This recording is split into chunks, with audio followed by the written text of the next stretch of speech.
2022년 7월 3일 천안광성교회 주일 예배 시작하겠습니다. 사랑과 은혜가 풍성하신 아버지 하나님, 한 해의 반환점을 지나 전반기에 베풀어 주신 은혜에 감사하는 맥주 감사주일의 예배를 드리게 하시니 감사합니다. 숱한 어려움에서 건져주신 주님의 은혜에 감사하며 앞으로도 함께 하실 큰 은혜를 믿음으로 깨닫게 하옵소서. 우리와 언제나 함께 하시는 임마누엘이신 예수 그리스도의 이름으로 기원하옵나이다. 아멘. 사도신경으로 우리의 신앙을 고백하겠습니다. 나는 전능하신 아버지 하나님 천지의 창조주를 믿습니다. 나는 그의 유일하신 아들 우리 주 예수 그리스도를 믿습니다. 그는 성령으로 잉태되어 동정녀 마리아에게서 나시고 본디오 빌라도에게 고난을 받아 십자가에 못 박혀 죽으시고 장사된 지 사흘 만에 죽은 자 가운데서 다시 살아나셨으며 하늘에 오르시어 전능하신 아버지 하나님 우편에 앉아 계시다가 거기로부터 살아있는 자와 죽은 자를 심판하러 오십니다.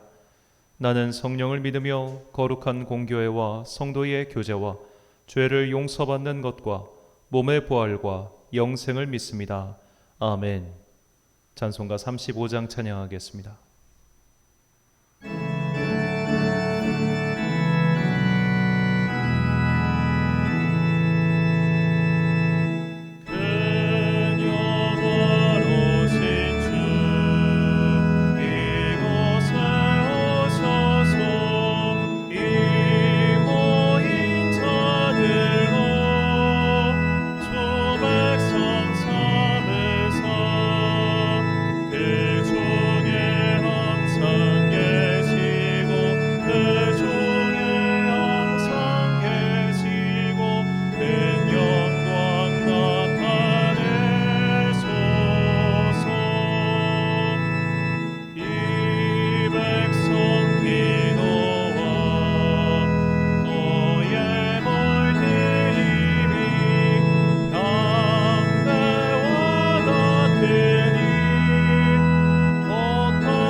한 주간 동안 하나님과 나만 아는 죄를 고백하며 침묵으로 참회의 기도를 드리겠습니다.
다 함께 공동기도를 드리겠습니다. 살아계신 아버지 하나님, 저희들을 사랑하사 십자가 보혈로 구원해 주시고 하나님의 자녀로 삼아 주시어 이 시간 예배를 드릴 수 있게 해주시니 감사합니다. 이 시간 세상을 살아가는 동안 죄의 때를 묻히고 살아왔음을 고백하오니 우리의 죄를 보혈로 씻어주시고 주님의 흰옷을 입고 온전한 예배를 드릴 수 있도록 은혜를 베풀어 주옵소서. 예배를 드리기에 준비되지 못한 영혼의 찌꺼기가 있다면 성령님의 불로 소멸시켜 주시고 예배의 자리에 나온 우리의 마음과 영혼을 주관하사 신실한 마음으로 예배 드리게 하옵소서. 이 시간 주님 앞에 인생의 무거운 짐을 내려놓습니다. 온 몸과 영혼을 짓누르는 감당하기 힘든 짐이 있는가 하면 인간의 힘으로는 도저히 해결할 수 없는 무거운 짐도 있습니다. 개인의 짐과 이 세상의 짐 모두를 주님께 맡깁니다. 우리를 불쌍히 여기사 주님의 길로 인도하옵소서. 경제적 어려움 속에서도 내가 너를 도우리라, 나의 의로운 손으로 너를 붙들리라 라는 말씀을 의지하고 도움을 구하오니 은혜를 베풀어 주옵소서. 의학으로는 더 이상 해결할 수 없는 질병의 문제를 가지고 주님 앞에 나온 성도들에게 내가 너를 고쳐주며 내 손을 잡아 보호하며 모든 얼굴에서 눈물을 씻기리라 라는 말씀의 응답을 내려 주옵소서. 전반기 베풀어 주신 은혜를 결산하며 감사하는 맥주 감사주일에 우리의 심령과 육체가 새롭게 변화되고 사냥꾼의 올무에서 벗어난 새와 같이 주님께서 주시는 참 평안을 누리는 성도들 되게 하옵소서. 한 달 앞으로 다가온 우리 교회의 여름 사역 위에 주님께서 성령의 풍성한 은혜를 내려주시고 믿음의 일꾼들을 보내주사 모든 일이 안전하고 은혜롭게 진행되게 하옵소서. 우리뿐만 아니라 이 시간 주님의 도움을 구하는 모든 교회들에게 풍성한 은혜를 내려주사 이 시간 전 세계에서 드리는 모든 예배가 주님께 올라가는 향기로운 예물이 되게 하옵소서.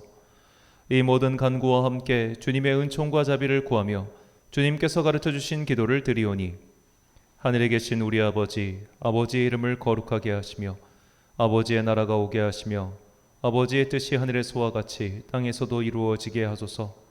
오늘 우리에게 일용할 양식을 주시고 우리가 우리에게 잘못한 사람을 용서하여 준 것 같이 우리 죄를 용서하여 주시고 우리를 시험에 빠지지 않게 하시고 악에서 구하소서.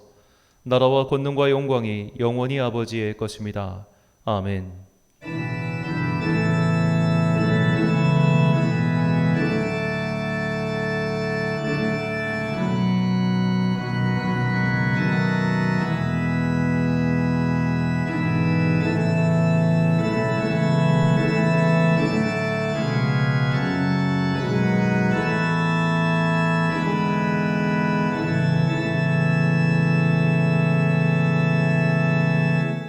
사제의 말씀 선포하겠습니다. 감사로 하나님께 제사를 드리며 지존하신 이에게 내 소원을 갚으며 환난 날에 나를 부르라. 내가 너를 건지리니 내가 나를 영화롭게 하리로다. 아멘. 한 해의 반환점을 돌았습니다. 우리가 특별히 선하고 의로워서 주님께서 지켜주신 것이 아니었습니다. 우리를 그저 사랑하시어 언제나 변함없이 은혜를 베풀어 주셨습니다. 이 믿음의 중간 결선을 통하여 베풀어 주신 은혜를 깨닫고 앞으로도 함께 하실 은혜를 믿음으로 고백하십시오. 지금까지 환난에서 건지신 하나님께서 앞으로도 우리와 영원히 함께 하실 것입니다. 이 믿음으로 매일의 위기를 감사함으로 이겨내는 성도들이 되시길 간절히 축원합니다. 교독문 36번을 함께 교독하시겠습니다. 주여, 주는 대대에 우리의 거처가 되셨나이다. 산이 생기기 전 땅과 세계도 주께서 조성하시기 전 곧 영원부터 영원까지 주는 하나님이시니이다. 주께서 사람을 티끌로 돌아가게 하시고 말씀하시기를 너희 인생들은 돌아가라 하셨사오니 주의 목전에는 천년이 지나간 어제 같으며 밤의 한순간 같을 뿐이니이다. 주께서 그들을 홍수처럼 쓸어 가시나이다. 그들은 잠깐 자는 것 같으며 아침에 돋는 풀 같으니이다. 푸른 아침에 꽃이 피어 자라다가 저녁에는 시들어 마르나이다. 우리는 주의 노예에 소멸되며 주의 분내심에 놀라나이다. 주께서 우리의 죄악을 주의 앞에 놓으시며 우리의 은밀한 죄를 주의 얼굴빛 가운데 두셨사오니 우리의 모든 날이 주의 분노 중에 지나가며 우리의 평생이 순식간에 다하였나이다. 우리의 연수가 70이요 강건하면 80이라도 그 연수의 자랑은 수고와 슬픔뿐이요 신속히 가니 우리가 날아가나이다. 누가 주의 노여움의 능력을 알며 누가 주의 진노의 두려움을 알리이까? 우리에게 우리날 계수함을 가르치사 지혜로운 마음을 얻게 하소서. 아멘. 찬송가 390장 찬양하겠습니다.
지난주 봉헌하신 분들입니다. 주정금 김조항 집사님 가정에서 드리셨습니다. 11조원금 송금란 권사님, 김봉석 집사님 감사드립니다. 감사원금 송 집사님, 그리고 남무건 원사님, 송 권사님 드리셨고요. 목적헌금 한상철 집사님 드리셨습니다. 성교원금 오영훈 집사님 드리셨고요. 일천번지연금 드렸습니다. 2, 4분기 교회 결산 보고 드리겠습니다. 지난 1, 4분기 즉 1월부터 3월까지 교회 총수입은 1,426만 5천 원이었습니다.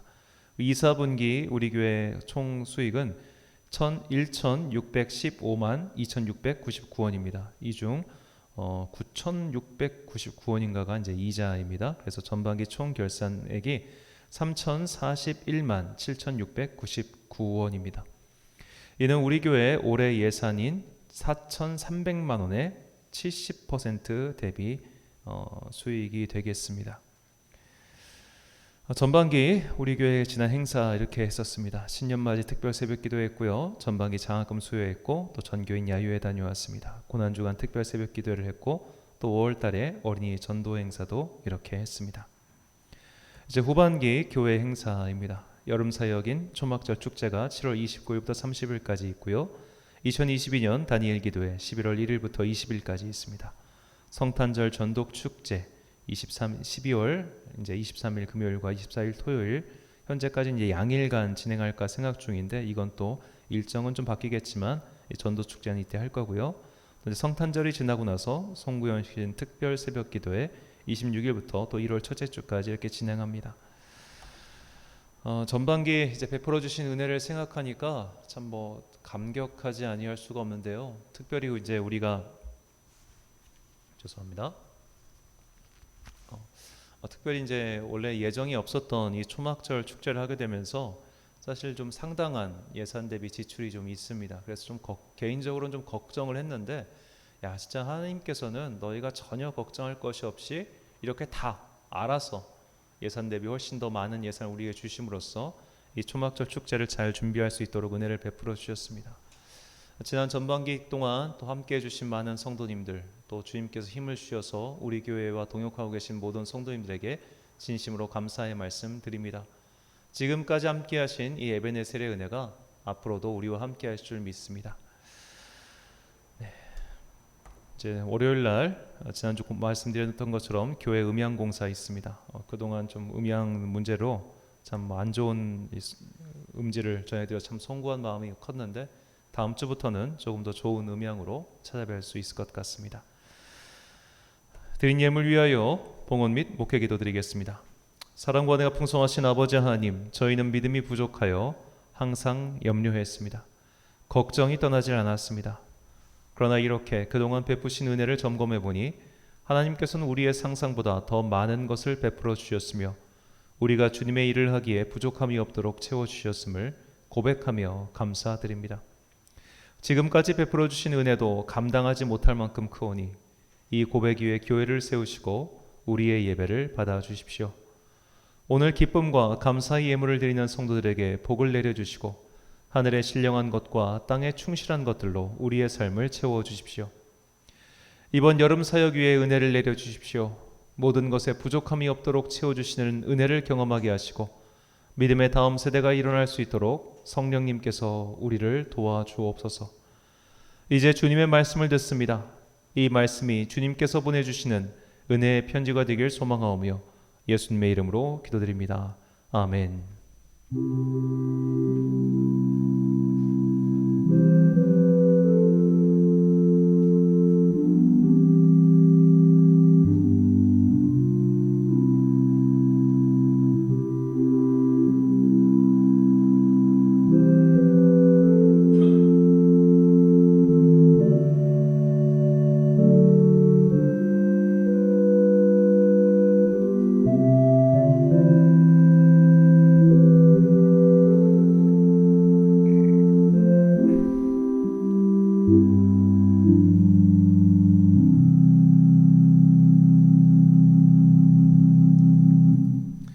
오늘 우리에게 주신 하나님의 말씀, 구약성경 출애굽기 23장 14절부터 19절까지의 말씀입니다.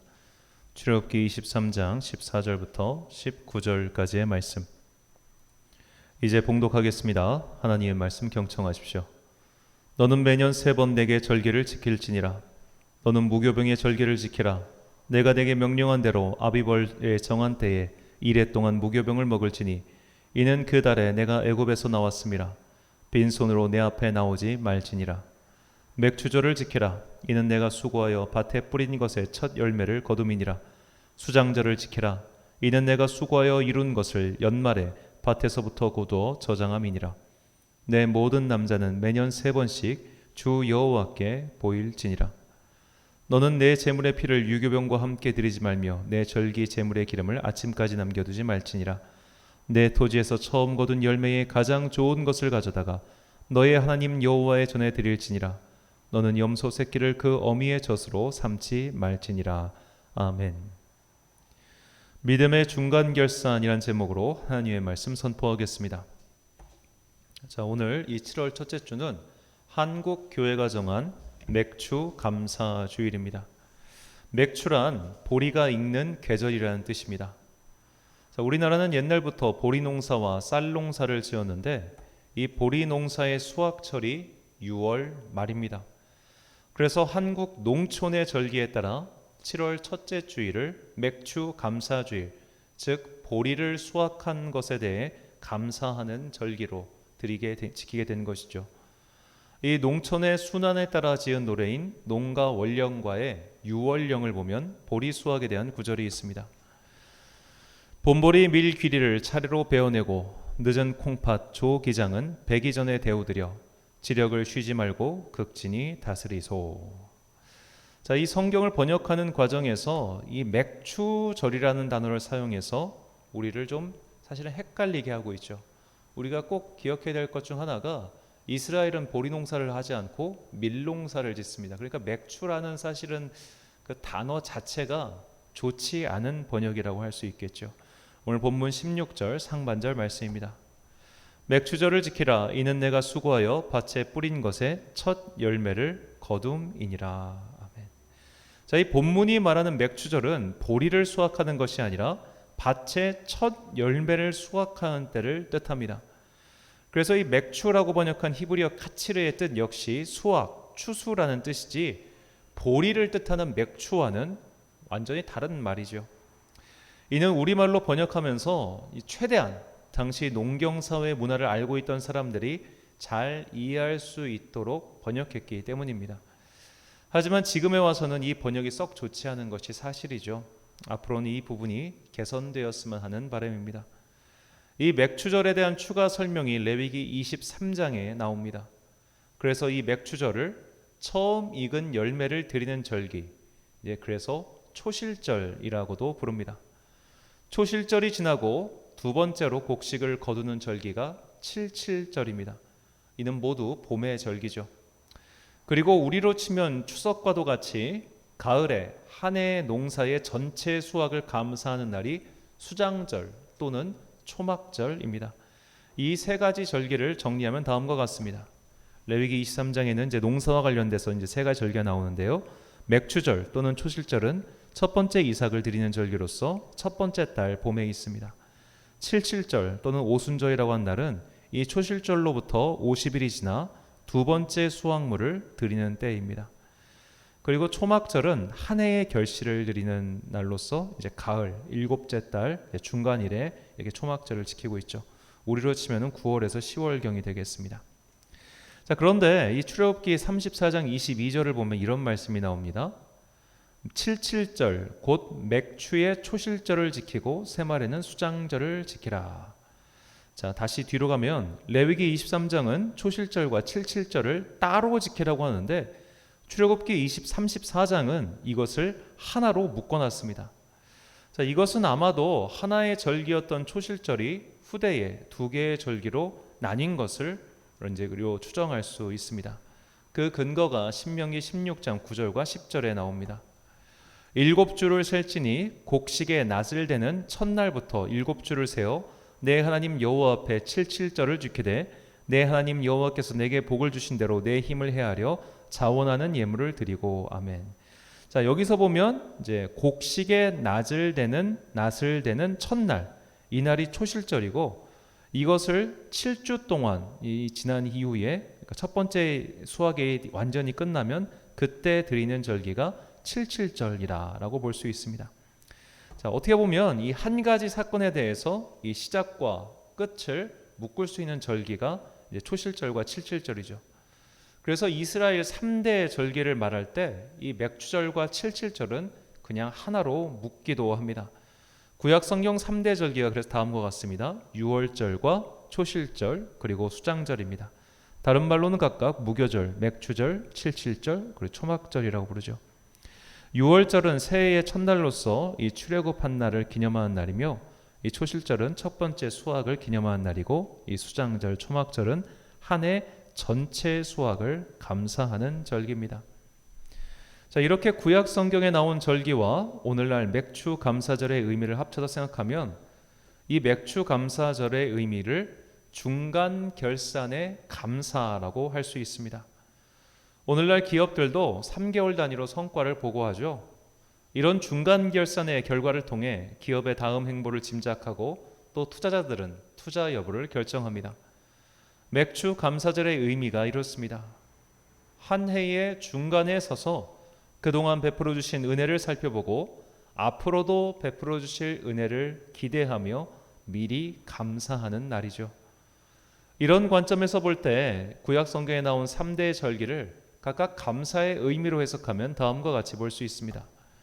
6월절은 시작, 곧 구원의 은혜에 대한 감사이며 맥추절과 칠칠절은 여기까지, 그러니까 이 한 해의 중간에 여기까지 인도하신 것에 감사이고, 초막절은 한 해의 끝, 그리고 우리의 인생 마지막까지 인도하신 모든 것에 대한 감사라고 볼 수 있겠습니다. 자, 이제 현대 한국인의 90%가 이 도시에 몰려 살고 있는 지금 이제 더 이상 농촌의 수확 시기에 따라 감사를 말해도 크게 와닿지는 못하겠죠. 기껏해야 우리나라 추석에 해당하는 초막절 정도나 와닿을까? 맥추절이나 초실절 같은 절기는 이게 뭐야 도대체? 라는 생각을 할 겁니다. 저만 해도 이 개념을 이해하는데 상당히 오랜 시간이 걸렸습니다. 자, 하지만 이렇게 한 해의 중간에 지금까지 베풀어 주신 은혜에 감사하며 앞으로 큰 수확의 계절인 추석과 그리고 초막절에 베풀 은혜를 기대하기 위해 맥추 감사절을 지키는 것은 또한 특별한 의미가 있습니다. 자, 인간은 참으로 간사한 것이 그냥 가만히 놔두면 모든 것을 자기 유리한 대로 해석하고 기억합니다. 우리가 두 사람이 싸웠을 때 양쪽의 입장을 다 들어봐야 하는 이유가 여기에 있죠. 똑같은 사건의 당사자인데 모두 자기가 유리한 쪽으로 기억하고 있기 때문입니다. 자, 요즘이야 자동차 블랙박스를 달아서 영상으로 찍어 놓으니까 이 분쟁이 덜한 거지, 예전에는 그냥 서로 삿대질하고 싸우기 바빴습니다. 그리고 목격자 구한다고 플랜카드를 붙여놓는 일도 흔했습니다. 다들 자기가 유리한 대로 기억하고 사건을 재구성하기 때문이죠. 믿음 생활 또한 마찬가지입니다. 가만히 놔두면 자기 유리한 대로 해석해 버립니다. 내가 지금까지 살아있는 것도, 내가 지금까지 평안을 누리는 것도 주님의 은혜 덕분이 아니라 내가 잘나고 잘해서 얻은 결과라고 생각합니다. 자기 유리한 대로 생각하는 것이죠. 혹은 내가 주님께 받은 것은 생각하지 못하고 나간 것만 따지면서 괜히 마음이 심란해지고 속이 상하는 경우도 있습니다. 그래서 우리는 이 감사의 중간 결산을 해봐야 합니다. 감사의 총결산, 즉 초막절과 같은 총결산이 오기 전에 중간 결산을 해봄으로써 여기까지 인도하신 하나님께서 앞으로도 인도해 주시겠구나라는 믿음을 얻어야 합니다. 최근에 수능 상위 0.1%의 비밀, 공부 효율을 100% 올리는 1등 공부법이라는 책을 읽었습니다. 이 책의 저자는 유리한 데이라는 유튜브 채널을 운영하는 이의정 씨입니다. 자, 이분은 고3 때부터 대학 입시를 위한 공부를 시작했지만 너무 늦게 공부를 시작해서 첫 번째 수능에서는 원하는 결과를 얻지 못했습니다. 이후 삼수를 해서 서울대학교 사범대학에 들어갔고 지금은 유튜브 채널을 운영하며 학생들에게 공부하는 방법을 가르쳐주고 있습니다. 사실 저자가 이야기한 것 별 특별한 것은 없는데 이 저자가 이야기하는 공부 방법 중에 두 가지가 눈에 띄었습니다. 첫 번째로는 학습 계획을 세우라. 이 계획을 일 단위, 주간 단위, 월 단위, 그리고 심지어 분기 단위로 세우라고 이야기합니다. 그리고 복습을 하라. 일 단위, 주간 단위, 월 단위. 자, 월 단위 복습은 정말 흔치 않은 일이겠죠. 자, 공자는 말하기를 아는 것을 안다 하고 모르는 것을 모른다고 하는 것, 이것이 아는 것이다 라고 말했습니다. 이 진리는 학생들에게도 고스란히 적용될 수 있습니다.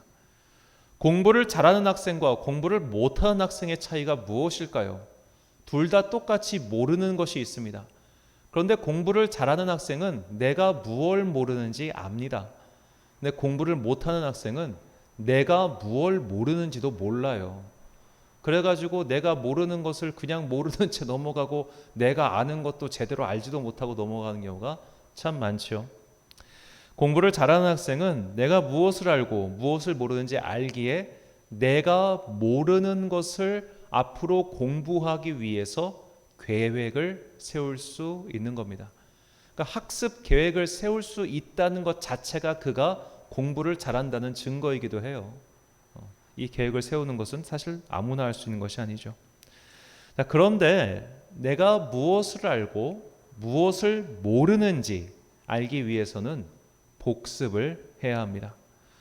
오늘 배운 것이 무엇인지 점검하고, 이번 한 주 동안 무엇을 배웠는지 또 점검하고, 이번 달에 무엇을 배웠는지 점검하는 시간을 가져야 내가 무엇을 배웠으며 또 무엇을 아직 못 배웠구나, 내가 무엇을 모르고 있구나, 이것을 알 수 있는 것이죠. 그러니까 학습 계획이나 복습은 누구나 다 강조하는 것이지만 이것을 실행할 수 있는 의지, 그리고 이 계획을 실천할 수 있는, 끝까지 관철할 수 있는 의지력이 있냐 없냐의 차이라고 볼 수 있습니다.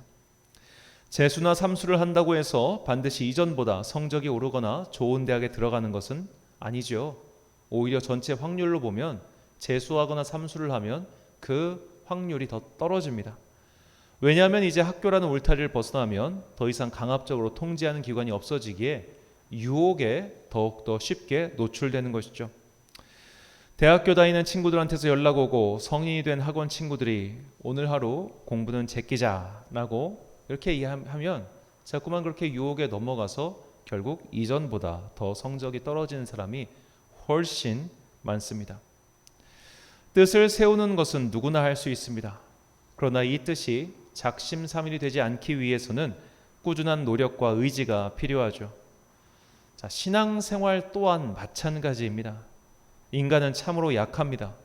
그리고 하나님은 보이지 않습니다. 신앙은 측정이 불가능합니다. 그러다 보니 우리의 신앙은 가만히 두면 저절로 강해지는 것이 아니라 점차 약해집니다. 그래서 하나님께서는 절기를 정해주시고 너희가 이때가 되면 이것을 행하라 라고 명령하신 겁니다. 우리가 때에 따라 시간을 구분하여 감사절과 여러 절기를 지키는 것은 이런 신앙의 학습 계획과 믿음의 복습과도 같습니다. 지금까지 나에게 이런저런 것들로 채워주셨지, 지금까지 나에게 이런 사랑과 은혜를 베풀어 주셨지, 이런 신앙의 복습을 통하여 앞으로의 신앙의 학습 계획, 앞으로 나의 인생 가운데 주님께서 이렇게 인도해 주실 거야, 그러니 내가 용기를 가지고 전진해야지, 이런 것들을 세울 수 있다는 거예요. 절기를 지키는 것, 지난 시간을 되돌아보는 것, 이런 믿음의 복습 행위를 통해서 우리는 앞으로 우리가 무엇을 해야 될지 믿음의 학습 계획을 세울 수 있는 겁니다. 돌이켜보면 감사한 일 투성이고 뒤돌아보면 주님의 선하심이 우리를 지금까지 인도하신 것이죠. 그래서 주님께서는 이렇게 우리에게 학습 계획과 복습을 행하라고 명령하셨습니다. 오늘 본문 14절과 17절 말씀입니다.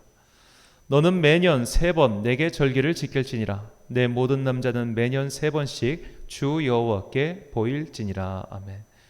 자, 여기서 남자는 그냥 남자가 아니라 결혼한 가장을 가리키죠. 집안의 가장이 온 집안 식구들을 이끌고 매년 3번씩 절기를 지키라 명령하셨습니다. 6월절을 지키고 77절을 지키고 초막절을 지키라 하신 것이죠. 구원의 은혜를 생각하고 너희의 출발을 되새기고 중간의 결산을 통해 감사를 잊지 말고 그 감사의 힘으로 남은 시간을 살아내어 마침내 한 해의 온전한 수확을 거두라 라는 명령이 바로 이 절기를 지키라는 말씀 속에 담겨 있습니다. 그래서 교회는 한 해의 시작인 대림절을 통해 예수 그리스도의 오심을 기념하고 한 해의 중간인 맥주 감사절에 그동안 베풀어 주신 은혜에 감사하며 한 해의 마지막인 추수 감사주일에 올 한 해 인도하심에 감사드리는 겁니다. 이것이 신앙의 결산이고 복습이며 우리의 신앙 학습 계획입니다. 이렇게 믿음과 감사의 결산을 하고 나면 그 결과지를 받아 들고서 주님의 인도하심을 고백하지 아니할 수 없습니다. 이것은 또한 우리 교회의 고백이기도 하죠. 광고 시간에도 말씀드렸지만 올해 우리 교회 연간 예산은 4,300만 원입니다. 이 예산은 정말 최소치를 뽑은 것이죠. 교회를 운영하기 위한 최저 수준이었으며 또한 작년 헌금을 예상하여 세운 최저치였습니다. 그런데 뜻하지 않은 계획, 이 초막절 축제를 열게 되었습니다. 이 소요되는 예산이 상당히 크기 때문에 걱정을 하지 않을 수가 없었습니다. 그런데 뜻하지 않게 정말로 생각지도 못하게 결산을 하고 보니까 예산 대비 70%의 수확을 우리가 거둔 것입니다. 그러니까 주님께서 이 행사를 온전히 치르고도 남을 만큼의 예산을 더해 주신 겁니다. 주님께서는 정말로 이렇게 빈틈없이 우리를 채워주시고 인도해 주신다는 것을 고백하지 아니할 수가 없습니다. 또 이제 오늘 말씀을 준비하면서 작년 추수감사절에 뭘 했지? 재작년 추수감사절에 뭘 했지? 지난 2년의 시간을 돌아보기 위해 예배 영상을 돌아보니까 작년 추수감사주일 예배 영상을 한번 보십시오. 눈 뜨고 봐줄 수가 없습니다. 이 시스템이 그때 한지 불과 보름밖에 되지 않았기 때문에 다 막 미흡해요. 물론 지금도 미흡하지만 정말로 거북이 걸음걸음처럼 우리 교회가 전진해 나왔다는 것을 지난 시간을 돌아보면서 다시 한번 깨닫고 또 감사할 수 있었습니다. 하나님께서 지켜주시는구나. 하나님께서 정말 다 챙겨주시는구나. 그것을 우리는 지난 세월 믿음의 결산을 통해서 깨닫고 볼 수 있습니다. 그래서 예수님께서는 이 하나님의 은혜를 결산해보고 너희가 더 이상 염려하지 말라고 우리에게 말씀하시죠. 마태복음 6장 30절과 31절 말씀입니다. 오늘 있다가 내일 아궁이에 던져지는 들풀도 하나님이 이렇게 입히시거든 하물며 너희일까 보냐. 믿음이 작은 자들아. 그러므로 염려하여 이르기를 무엇을 먹을까 무엇을 마실까 무엇을 입을까 하지 말라. 아멘. 우리가 자연을 봐도 은혜를 알게 됩니다.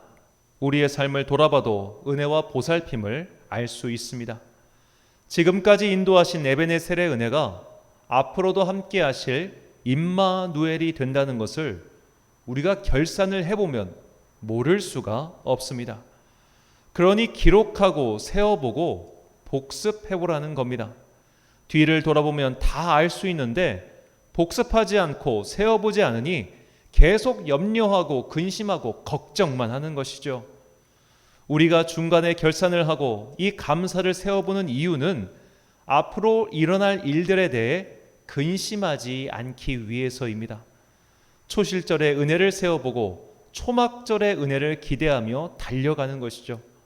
이 중간 결산을 통해 마지막 결산을 바라보며 믿음을 잃지 않고 전진하는 겁니다. 이런 중간 결산을 함으로써 하나님께서 베푸신 큰 은혜를 깨달은 이가 있습니다. 바로 다윗입니다. 다윗은 하나님의 언약궤가 낡은 성막에 있는 것이 가슴 아팠습니다. 성막은 텐트죠. 그리고 다윗은 이 텐트가 만들어진 때로부터 약 400년의 세월이 지난 이후의 사람입니다. 그러니까 400년 동안 텐트가 얼마나 낡고 헐었겠습니까? 그래서 다윗은 하나님을 위하여 고정식 건물인 성전을 짓고 싶어 했습니다. 하지만 하나님께서는 그 성전 건축의 영광을 그가 아닌 그의 자녀에게 허락하셨습니다. 자, 그러나 다윗은 여기서 멈추지 않아요. 그래? 내가 못 져? 그럼 내 아들이 짓겠네? 알았어. 이러지 않고 그 성전 건축을 위해서 미리 그 성전 건축의 재료를 준비합니다. 역대상 28장 3절과 2절과 3절 말씀입니다. 이에 다윗 왕이 일어서서 이르되 나의 형제들 나의 백성들아 내 말을 들으라. 나는 여호와의 언약궤 곧 우리 하나님의 발판을 봉안할 성전을 건축할 마음이 있어서 건축할 재료를 준비하였으나 하나님이 내게 이르시되 너는 전쟁을 많이 한 사람이라 피를 많이 흘렸으니 내 이름을 위하여 성전을 건축하지 못하리라 하셨느니라. 아멘. 야, 다윗이 이렇게 성전 건축을 준비할 마음을 세우고 이 재료를 준비했어요. 자, 그렇다면 그때 그가 그 성전 건축의 재료를 준비할 때 그의 상황은 어떤 상황이었을까요? 우리가 사무엘서를 보면 그가 말년에 죽기 전에 자신의 유산을 싹 다 정리해서 성전 재료를 준비한 것이 아님을 알 수 있습니다. 그가 성전 건축에 마음을 품었던 것은 그의 통치 거의 초중반기입니다. 아직 우리아를 죽이지도 않았고 압살롬의 반란이 일어나지도 않았고 기타 등등 여러 가지 환란, 다윗의 사실 인생 후반기는 정말 환란투성인데 그런 환란이 일어나기 전이었어요. 중간이에요. 그 중간에 그가 성전 건축에 마음을 품고 성전 건축을 위한 재료를 모으기 시작하죠. 역대상 22장 14절 말씀입니다. 내가 환난 중에 여호와의 성전을 위하여 금 10만 달란트와 은 100만 달란트와 놋과 철을 그 무게를 달 수 없을 만큼 심히 많이 준비하였고 또 제목과 돌을 준비하였으나 너는 더할 것이며. 자, 아직 솔로몬이 태어나기도 전부터 그는 이렇게 성전 건축을 위하여 재물을 준비했습니다. 그리고 그 재물은 한순간에 준비한 것이 아니라 여러 가지 인생의 환란이 닥칠 때도 불구하고 그는 계속해서 성전을 준비하기 위한 재물들을 모았다는 것이 참 중요합니다. 그가 앞으로 어떤 일들을 겪게 될지 다 알고 있죠. 반란이 일어나서 쫓겨나기도 하고요. 또 나라에 전염병이 들어서 수많은 사람이 죽기도 하고 정말 여러 가지 아픔과 어려움들이 많았습니다. 그런데 그때 내가 재물이 있으면 어떡하겠어요? 이걸 일단 써야겠지, 그런 마음 들지 않겠습니까? 근데 그 순간에도 그는 그 하나님께 드리기 위한 재물을 건드리지 않아요. 내가 아무리 어려움이 닥친다 할지라도 이거 못 건드려. 이건 내가 건들 수가 없어. 왜? 이거를 가지고 하나님의 성전을 지어야 되니까. 그래서 그는 그렇게 간절한 마음으로 위기에도 불구하고 하나님의 성전을 위해 재물을 준비했습니다. 다윗이 중간 결산이나 다름없었던 성전 건축의 재물들을 이렇게 끝까지 지킬 수 있었던 것은 그가 주님께서 베푸신 은혜를 알고 있었기 때문입니다. 그는 이렇게 모인 성전의 재물들을 보며 하나님께 기도합니다. 역대상 29장 14절과 17절 말씀입니다. 나와 내 백성이 무엇이기에 이처럼 즐거운 마음으로 드릴 힘이 있었나이까? 모든 것이 주께로 말미암아 싸우니 우리가 주의 손에서 받은 것으로 주께 드렸을 뿐이니이다. 나의 하나님이여, 주께서 마음을 감찰하시고 정직을 기뻐하시는 줄을 내가 아나이다. 내가 정직한 마음으로 이 모든 것을 즐거이 드렸사오며 이제 내가 또 여기 있는 주의 백성이 주께 자원하여 드리는 것을 보오니 심히 기쁘도소이다. 아멘. 다윗은 중간 결산을 하며 받은 은혜에 감사하였고 이 자신이 품고 있는 이 지도자의 마음이 백성들에게 이심전심이 되어 각자 자원한 예물을 들고 주님 앞에 나온 것이죠. 여기서 자원하다라고 번역한 히브리어는 나다브입니다. 이 단어는 스스로를 재촉하다, 자신을 바치다, 기꺼이 내주다라는 뜻입니다. 억지가 아니었습니다. 지금까지 이 중간까지 결산을 해보니까 하나님께서 은혜를 계속 베풀어 주신 것이에요. 내 인생에서 중간을 결산해 보니까 지금까지 인도해 주셨구나. 그렇다면 앞으로도 주님께서 변함없이 신실하게 인도해 주실 거야. 이 믿음이 중간 결산을 통해서 생겼기 때문에 그들은 아낌없이 자원하는 마음으로 주님께 예물을 드릴 수 있었던 것이죠. 지난 세월 돌아보니 모든 것이 굽이굽이 다 주님의 은혜였고 감사할 거리였다라고 고백하는 것이 맥추절 77절의 의미입니다. 앞서 읽었던 신명기 16장 10절 말씀 다시 읽겠습니다. 내 하나님 여호와 앞에 77절을 지키되 내 하나님 여호와께서 내게 복을 주신 대로 내 힘을 해하여 자원하는 예물을 드리고. 자, 여기서 자원하는 예물이라고 번역한 히브리어 또한 나다브입니다. 이 중간에 결산을 하면 그동안 베푸신 은혜를 깨닫게 되는 것이죠. 그렇게 은혜를 깨닫고 나면 그 이후에 드리는 감사는 억지로 쥐어짜는 감사가 아니라 스스로 자원하여 드리는 기쁨의 예물이 된다는 겁니다. 그래서 우리말 성경은 이 나다브를 낙헌제라고도 번역합니다. Free will offering, 기쁨으로 드리는 예물 말이죠. 다윗은 중간 결산을 통해 받은 은혜를 깨달았습니다. 그리고 자원하는 마음, 스스로 재촉하는 기쁨의 마음으로 하나님께 모든 것을 바쳤습니다. 그리고 이후 찾아온 엄청난 위기 속에서도 이런 것들을 건드리지 않았습니다. 아니, 오히려 그가 이렇게 중간 결산을 했기 때문에 그는 위기를 버틸 수 있었던 것이죠. 지금까지의 환난 중에서 여기까지 나를 인도하신 하나님, 그 하나님이 앞으로 닥쳐올 환난, 그리고 지금 있는 환난에서도 반드시 나를 건져주시고 또한 은혜를 베풀어 주실 거야 라는 믿음이 중간 결산을 통해서 생긴 것입니다. 그래서 그는 나의 영혼아 좌절하지 말고 힘내라, 용기를 내어라 라고 외칠 수 있었던 것이죠. 이것이 믿음의 중간 결산을 통해 우리가 얻어야 할 성도의 바른 자세입니다. 시편 119편 108절과 109절 말씀을 함께 읽겠습니다. 여호와여 구하오니 내 입이 드리는 자원 제물을 받으시고 주의 공의를 내게 가르치소서. 나의 생명이 항상 위기에 있사오나 나는 주의 법을 잊지 아니하나이다. 아멘. 사랑하는 천안광성교회 성도 여러분, 그리고 이 예배를 함께 드리시는 귀한 주님의 자녀 여러분, 지금까지 함께 하신 하나님께서 앞으로도 우리와 함께 하실 것입니다. 우리는 한 해의 중간인 맥주 감사주의를 통해 그동안 베풀어 주신 주님의 은혜를 분명히 깨달았습니다. 이 전반기 기간 동안 우리에게 아무 위기가 과연 없었겠습니까?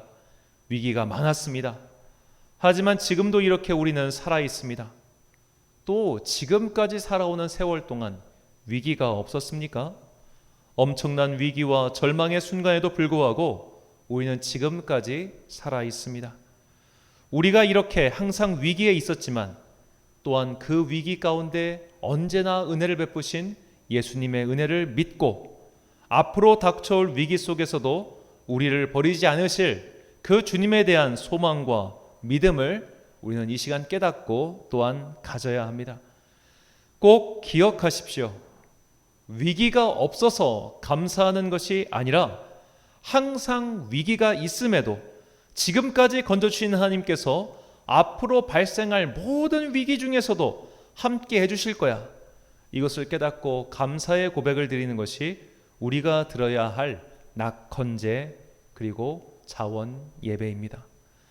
지금까지 함께 하신 에베네셀 주님께서 앞으로 닥쳐올 삶의 위기 속에서도 함께 하실 임마누엘의 주님이 되심을 믿고 믿음의 중간 결산을 통해 자원하는 예배, 기쁨의 예배를 드리는 여러분과 제가 되시길 간절히 축원합니다. 기도하겠습니다. 사랑과 내가 풍성하신 아버지 하나님, 지난 세월 뒤를 돌아보니 모든 것이 다 주님의 은혜였고 주님의 인도하심이었음을 고백하지 아니할 수가 없습니다. 세어보면 알게 됩니다. 복습해보면 깨닫게 됩니다. 우리가 너무나 의지가 박약하고 또한 게을러서 그동안 믿음의 복습을 제대로 하지 않았음을 주여 용서하여 주옵소서. 이제 날마다 개인에게 베푸신 은혜를 복습하고 또한 공동체에게 베푸신 은혜를 복습함으로 앞으로 남겨져 있는 이 삶의 여정을 끝까지 걸어갈 수 있는, 끝까지 기쁨과 자원하는 마음으로 걸어갈 수 있는 당신의 거룩한 성도들 되게 하여 주옵소서. 이 믿음의 중간 결산을 통해 지금까지 베풀어 주신 은혜를 깨달을 때 우리는 비로소 자원하는 예물, 낙헌제의 예배를 드릴 수 있음을 깨닫게 해주시니 또한 감사합니다. 우리의 삶에 그동안 베풀어 주신 은혜를 기억하며 항상 감사함으로 엮어갈 수 있게 하여 주옵소서. 우리의 인생 가운데 위기가 없을 수 없사오니 함께해 주시는 은혜를 깨닫고 그 위기를 끝까지 믿음으로 승리하는 당신의 거룩한 자녀들 되게 하여 주옵소서. 오늘 이 믿음의 중간 결산을 통해, 이 믿음의 복습을 통해 앞으로 믿음의 학습 계획을 잘 세우고 다가올 초막절의 은혜를 미리 감사하며 기뻐하는 당신의 거룩한 자녀들 되기를 소망하오며, 이 모든 말씀 우리에게 에베네셀이요 임마누엘 되시는 거룩하신 예수 그리스도의 이름으로 기도드립니다. 아멘. 찬송가 429장 찬양하겠습니다.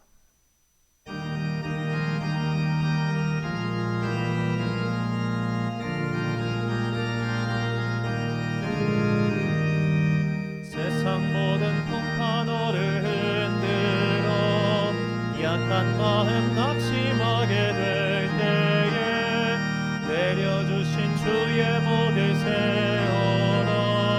주의 크신 복을 내가 알리라. 아는 복을 세어보아라. 크신 복을 내가 알리라. 아는 복을 세어보아라. 주의 크신 복을 내가 알리라. 세상 근심 걱정 너를 두르고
파송의 말씀 선포하겠습니다. 받은 복을 세워 보십시오. 받은 은혜를 되새겨 보십시오. 지금까지 함께 하신 주님께서 앞으로도 함께 하실 것입니다. 위기가 없는 인생은 없습니다. 그러나 주님의 은혜를 깨닫고 그 은혜를 고백하는 인생은 많지 않습니다. 에베네셀의 은혜를 기억하시고 임마누엘의 믿음을 가지고 모든 것을 결산하는 초막절의 은혜를 기대하는 여러분과 제가 되시길 간절히 축원합니다. 축도로 예배를 마치겠습니다. 지금은 우리 주 예수 그리스도의 은혜와 하나님 아버지의 무한하신 사랑과 성령님의 교통하심이 전반기를 결산하며 감사의 예배드리는 이 맥주 감사 주일에 다시 또 이 한 해의 결산을 꿈꾸는 그 초막절의 은혜를 바라보는 모든 성도들 머리머리 위에 지금부터 영원까지 함께 하시기를 간절히 축원하옵나이다. 아멘.